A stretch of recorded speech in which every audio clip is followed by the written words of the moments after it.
Cette édition en 2024 est une édition très importante parce qu'elle appelle dans un contexte mondial compliqué à recentrer les énergies africaines, que ce soit le secteur privé, le secteur public, les institutions internationales, pour construire nos sociétés.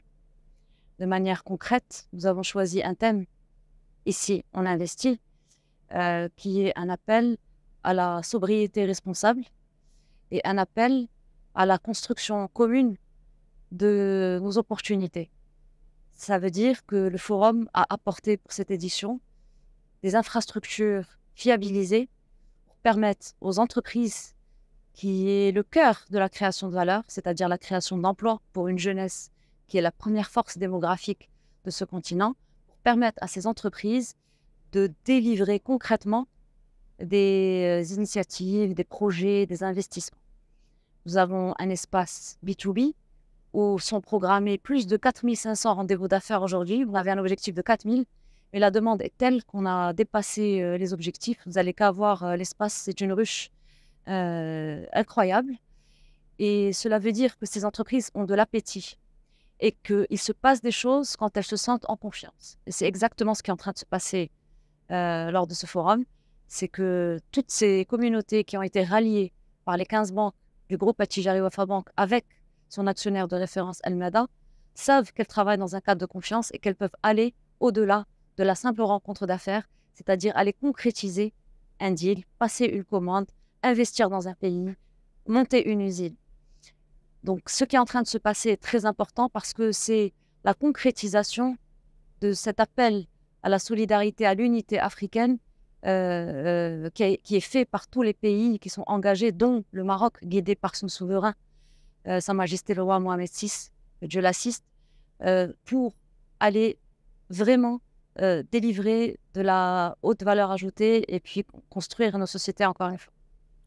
Madame Kaderi, quel rôle le Forum pourrait-il jouer dans le développement des investissements, notamment dans le cadre de l'initiative Royale Afrique Atlantique? Alors, lors de cette édition, nous avons également un espace qui est un parcours immersif de la vision royale Afrique-Atlantique et qui projette le participant sur ces projets structurants qui sont une réalité aujourd'hui, notamment le projet du gazoduc Maroc-Nigeria, le positionnement du projet du port de Dakhla en faveur des pays du Sahel, et qui repositionne, qui reconfigure complètement les perspectives et les paradigmes qu'on a l'habitude d'utiliser dans notre projection sur notre continent. Donc le participant peut se projeter et réaliser l'immense potentiel que la façade africaine atlantique proposée par cette initiative peut apporter à plus de 400 millions de personnes. Question. Quels sont les projets ou initiatives majeures que le Club Afrique Développement a mis en place récemment pour stimuler le développement économique en Afrique? Alors, le Club Afrique Développement agit humblement et il agit sur le terrain. Et il agit avec les 15 banques du groupe Attijari Wafa Bank. L'un de ses principaux leviers qui est énormément apprécié par les entreprises, ce sont les missions multisectorielles qu'on organise. On en a organisé 38 depuis 9 ans maintenant, au pas de charge.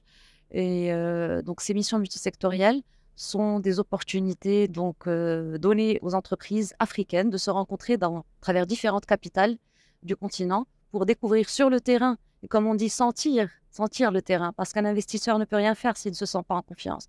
Donc, on fait rencontrer, on fait voyager ces entreprises-là. Elles font des rendez-vous d'affaires, elles font des affaires, elles font des visites terrain pour aller voir d'elles-mêmes ces capitales, ces pays, et peut-être renouveler leur regard sur les différents pays et également construire des corridors multiculturels qui contribuent à construire un standard africain.